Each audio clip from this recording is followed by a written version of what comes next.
Today we've got a crazy nuclear revenge story against one's own father. We'll get to that in a bit, but first, why I sprayed pepper spray in my ex-girlfriend's eye drops and sabotaged her singing career. Before you call me evil or whatever else, I need you to understand why I would do something like that. I met my girlfriend in college, we had the same major, and I remember meeting her for the first time, and my heart was captured by her. She wasn't the prettiest in the room, but she had a special kind of face, one that radiated a sort of joy, and I immediately wanted to be a part of whatever she had going on. The second time I saw her, she didn't look as happy and enthusiastic as she did the first time I saw her. I wondered what was going on with her. Maybe it was what my therapist now describes as a savior's complex, or maybe it was that I was in love with her already, but I wanted to know if something was wrong and if I could fix it. I walked up to her and told her my name. She regarded me for a while, nodded, and extended her hand for a handshake. I took her hand. It was soft and almost limp, the kind of handshake that my boss at the TV station where I interned after high school would describe as weak and showing a lack of confidence. "Are you tired?" I asked her. Judging from her weak hands, she had to be tired. "I guess," she replied to me with a tired smile on her face. "But the day's only just begun," I said. She shrugged. "I was up all night." I suddenly felt my heart race. Did she have a boyfriend? Was she up all night with her man? Was she upset because of something her man had done to her the night before? "Can I ask what you were doing staying up all night?" She stared at me for a while. She didn't look angry that I'd asked if I could ask her such an intrusive question. Instead, she looked intrigued. She stopped staring, let out a long sigh, and made to leave. "I guess that's a no," I asked. She flashed me that tired smile again and walked away. After that encounter, I couldn't stop thinking about her. I felt bad for asking her that question. Perhaps it was too intrusive. The next time I saw her after that day, I walked up to her and tendered an apology. "Look, I'm sorry I asked you what you were doing all night. I didn't mean to offend you with my question. I was just curious." She raised her brows. "Really? I'm not going to lie to you. I was offended by your question. I mean, we don't even know each other like that." "I'm sorry," I apologized again. "I'm not that kind of person, I promise you. I'm a gentleman, a complete gentleman. It's just that the first time that I saw you, you looked so bubbly. Looked like you were excited to be here, but when I saw you that day, you looked so tired, gloomy, and unhappy, and I was just curious as to what happened. Then you mentioned that you hadn't been sleeping." "I didn't say that I hadn't been sleeping," she cut in. "I said that I didn't sleep the night before." "Okay, I'm sorry. I apologize again for asking that kind of question. Seeing as we hadn't established any kind of relationship, please forgive me." She smiled and then laughed. "I'm not mad at you. I was just kidding. I'm a singer and I was invited to sing at some program for freshmen. I'm still unknown around here, so I took it." I was surprised that she sang. She did have a sonorous voice, but I didn't think that she would be a singer. Maybe a writer, a good one, but a singer? Nah. I told her that, and it had her in stitches. She said, "I know you're saying this because I wear glasses." She said, "Well, I write my songs, so I guess of course that makes me a writer." The more we spoke, the more I knew about her. She wasn't happy to be schooling. She hated her courses and was terrified of failing in school. She would have loved to have quit school and become a singer, but her parents would never forgive her for it. Being the savior that I thought I was, I offered her a solution. I would help her with her schoolwork so she could take time to pursue her career as a singer. It pleased her. We became very close friends, and when I asked her to be my girlfriend and she agreed, I was very happy. I pledged to only make life easier for her. I would look up auditions, singing openings, and stuff like that for her. I would sometimes even pay for her train or bus tickets. I also helped her with classwork and assignments. She never had to worry about lagging in class or any of those things, because I would always write out the important stuff and go through them with her. She soon moved in with me and life was good. Once I was hanging out with my sister, who was in her senior year in college at the time, and she warned me about my ex. "People are saying she's an opportunist," she said. "I just hope you're protecting yourself. A girl like that? You can't trust her." I felt offended. Even if people were saying that about my girlfriend, should she tell me about it? Was she trying to make me feel unworthy of my girlfriend? Or was she inferring that the only way a girl like my girlfriend would be with someone like me is to use me? I was mad at her and I told her how disappointed I was. One day, I was using my ex-girlfriend's computer for an assignment I needed to finish for her. When I was done with the assignment, I felt the need to look at other stuff on the computer. Before that day, I didn't think for a minute that I could ever see what I saw at the time. I did not imagine that my girlfriend could ever cheat on me. I wasn't looking to see if she was cheating. I was just curious as to what she was doing, who she was working with, and all that kind of stuff. There were times when I felt like I should know more about her. Even though we lived together, we were busy. I was busy with school and my student tutoring jobs, and she was busy trying to make something of her talent. I noticed a guy who looked vaguely familiar from his display picture that had been texting her. I eventually found out that he was quite famous, one of the singers in a band, but I didn't know at the time because I hardly listened to music. She was the closest I was to music. Curious about who the guy was, I clicked on the chat to see what was going on.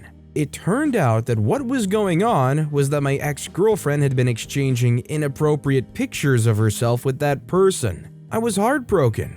I couldn't believe my own eyes. I called my sister to tell her what had happened, but I felt too embarrassed to do that. My sister would have never have said, "I told you so," but still I didn't want to. I figured it had to mean something about me if my girlfriend was cheating on me. I took it so personally at the time. When my girlfriend returned, I confronted her with the truth, and she sobbed and apologized profusely. I wanted to break up with her, I swear. I badly wanted to end it, to say goodbye to what we had and just leave, but I just could not. I was madly in love with my ex-girlfriend. I'm going to admit that one of the reasons I didn't end it was that I didn't want to face people asking questions like, "What happened with you two?" I didn't want to have to deal with that, and everyone on campus knew that we were together. I also felt like somewhere at the back of their minds, they always wondered how I got a hot girl like my ex-girlfriend to date me.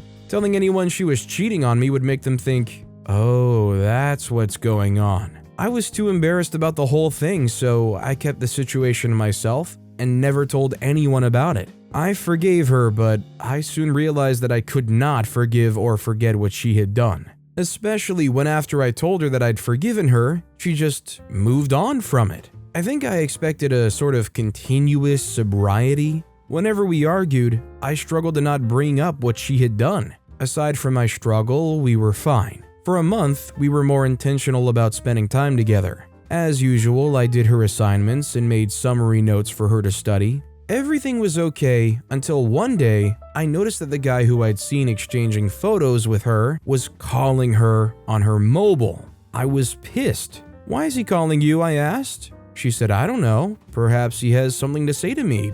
I don't know." "I don't want you talking to him," I told her. "You can't make me not talk to him," she shot back. I sighed. "Well, considering that you cheated with this person, I don't think it's too much to ask if I don't want you speaking to him anymore." She said, "He's a big guy in the music industry. I need him, my music needs him, and my career needs him." I said, "Listen, if you're going to keep communicating with this person, then we may have to end this relationship." I knew, even at that point, that she probably did not care. "My career is more important to me than anyone and anything else," she replied coldly. I left the house and went to my friend's house. For 3 days, I slept on his couch. On the 4th day, she came over to my friends and apologized. I was too scared to ask her if her apology meant that she would finally let go of this guy. I didn't want to fight again. Yes, I was stupid, but I was also young and she was my first actual girlfriend.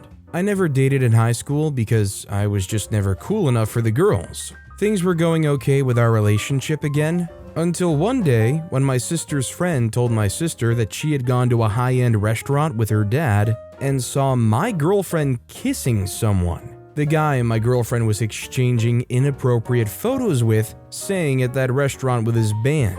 After his performance, my girlfriend moved out from the crowd and they shared a kiss. My sister mentioned the name of the artist who kissed my girlfriend, but I didn't know who he was. It wasn't until she looked him up on the internet and showed me a picture of him that I realized that it was the guy who was exchanging photos with my girlfriend. When I asked my girlfriend about it, she apologized and added that she was just trying to suck up to him until she could stand on her own. It was at that point that it dawned on me that she was just a user. She wasn't just using the band guy, she was using me too. She had used me for my time, my brilliance, and even my money. I promised to get my revenge, and I did. I forgave her as usual. She probably thought I was stupidly in love with her. We hugged it out, and I pretended that everything was fine until it was time to strike. A group of top singers in the country was coming over to campus to conduct auditions for singers, and she'd been looking forward to it. The platform was a huge one, and her success in the audition would mean she gets to compete for a huge monetary prize and even acquire fans. She was a good singer, and there was a good chance that she would ace the auditions and enter the competition, so I planned to do something that would get in her way of getting there. My ex was talented, but she could not withstand pressure. She easily got discouraged and gave up after the tiniest inconvenience. The day before the audition, we went over her songs together. While she was in the bathroom that morning, I opened her eye drops in a small can of pepper spray that my sister had left in our house when she came to visit. I sprayed the eye drops with pepper spray.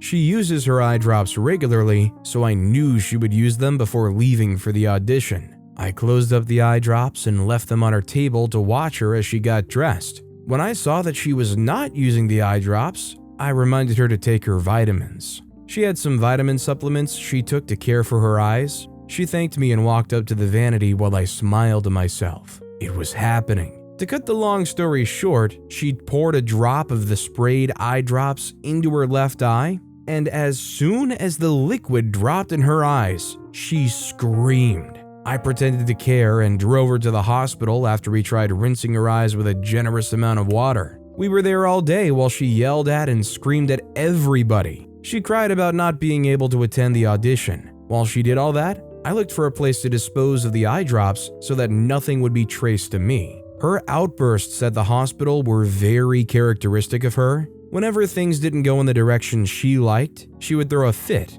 I tolerated her outbursts all through our relationship and would probably have kept taking it if she had not cheated on me repeatedly. That evening, we went back home, and I headed straight to the room and packed my stuff while she slept. I didn't even have the guts to break up with her. I just moved out when she went out the next day and never spoke to her again. Interestingly, she never reached out either. It was as though she was relieved to no longer have me around her. That hurt more than anything else, but I'll always take comfort in my revenge. I knew how much she doubted her abilities. Missing the audition would have been too much for her, especially since I wasn't there to remind her that she was a good singer. I never saw her sing again. That was enough for me. Have you guys ever had a relationship where you made mistakes like OP did over and over, like giving them too long of a leash? Hoping that if you forgave or forgot something that it would somehow magically turn around and work? I feel like in some ways I can kind of relate, but definitely not to OP's degree.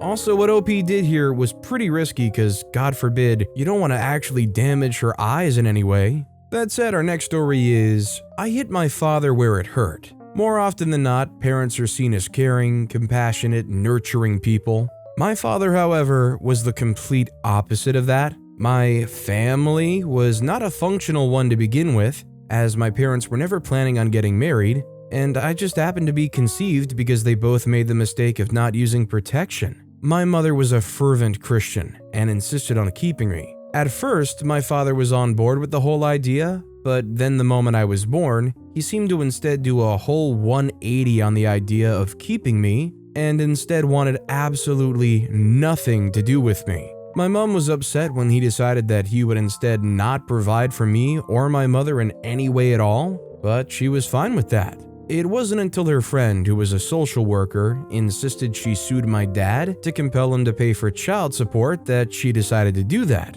As is typical in the US, she got the court to impose child support, and my dad had no option but to pay it or else he risked going to jail. However, he was never available in any other way but financially. He never showed up to the house, never took me out, never made it to a PTA meeting. As a toddler, I'd many times asked why I didn't have a father, and for a very long time, my mom had told me that I did, but he was just out of the country working. Why she would want to protect my dad's dignity, I do not understand. It certainly didn't help that I repeatedly got teased and bullied at school, and my bullies always made fun of the fact that my father wasn't available. My mom always said that it didn't matter and that I should try to ignore their insults, but honestly, I really couldn't. I got into a handful of fights and got suspended from school a handful of times. Through it all, my mom was quiet and calm. She disciplined, but with love, and never physically. Eventually, she did tell me the truth about my father. That was when I was 13.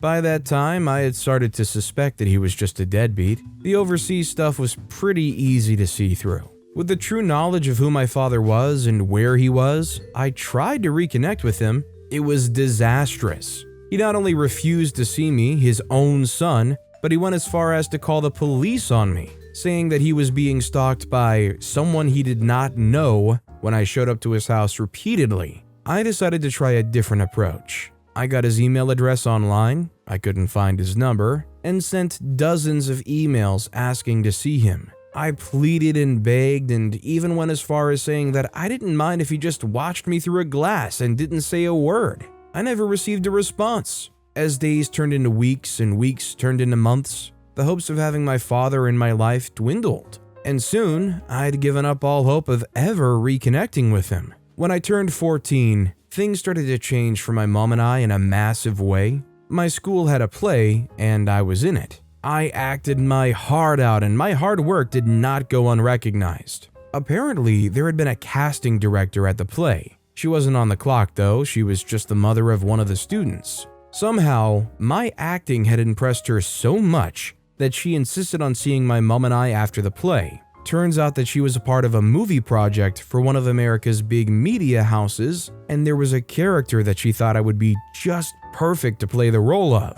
She asked that my mom bring me to the audition. My mom wasn't very sure about it, but when she'd seen the excitement on my face, she decided to go with it. I auditioned and I got the role. It was almost surreal, and I was very excited about it. It really wasn't easy balancing school and screening for the movie, but somehow I managed to pull it off. It helped that I had a ton of fun on set, and I got to meet some pretty amazing people too. I wasn't certain that the acting life was the one I wanted to be part of long term, but at the time it seemed pretty fun. When the movie premiered, it was an instant hit. It wasn't a big blockbuster, but it did pretty well. With the success of the movie, I got a fair amount of popularity too. Once my dad started to think that I was famous, the man who had spent almost 15 years of his life denying me decided that I was suddenly his son. What was worse about the thing was that I found this out on TV. Yep, my dad, who wanted nothing to do with my mother and I so much that he was willing to call the police on me, went on TV to give an interview about how I was his pride and joy, and he had always loved me. He claimed that he'd always wanted to be a part of my life, but my mom was still bitter about how the relationship ended, that she kept me from him intentionally.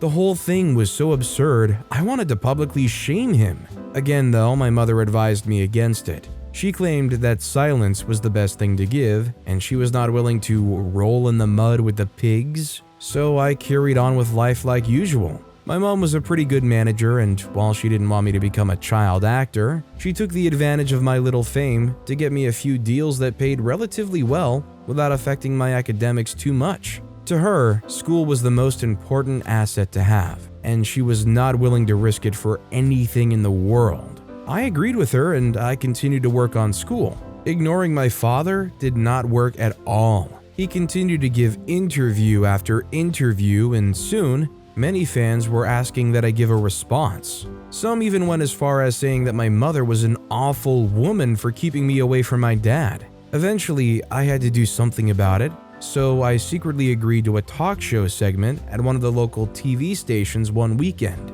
At the show, I confronted my father about abandoning my mother and I, and how he had avoided me even when I went looking for him. He gave a pretty lame excuse about how my mom had told me her side of the story and that he'd always wanted to be in my life, but she had said no. This was obviously a lie, but the audience was actually buying it. Frustrated about how easily he had started to gaslight, I simply got up and left. As I was leaving, my mom was at the parking lot. She had seen me on TV and had rushed over immediately. She was upset, but more at my dad than at me. When we got home, she made me promise never to try to see my father again without her. If I knew what was about to come next, perhaps I would have told her to promise to never leave me too. A month after the whole fiasco at the TV station, my mom came into my room looking extremely sad. I instantly knew that whatever news she was about to drop, it was going to be something major. I was right. She was dying.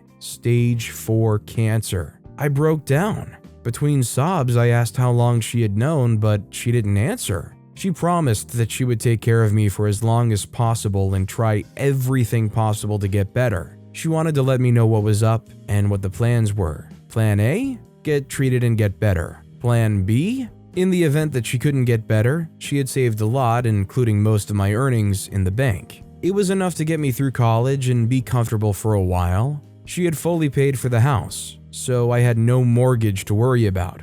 She had instructed her older sister to act in trust concerning me until I had the legal capacity to make decisions myself. It was clear that she had put a lot of thought into this. Sad as I was about all that was happening, I was resolved to be supportive and help my mom through what could be the end of her life. I guess something in me switched. I knew how much cancer took from people. My friend Isabel's dad had cancer, and I saw just how much it affected her. Thankfully, he got better.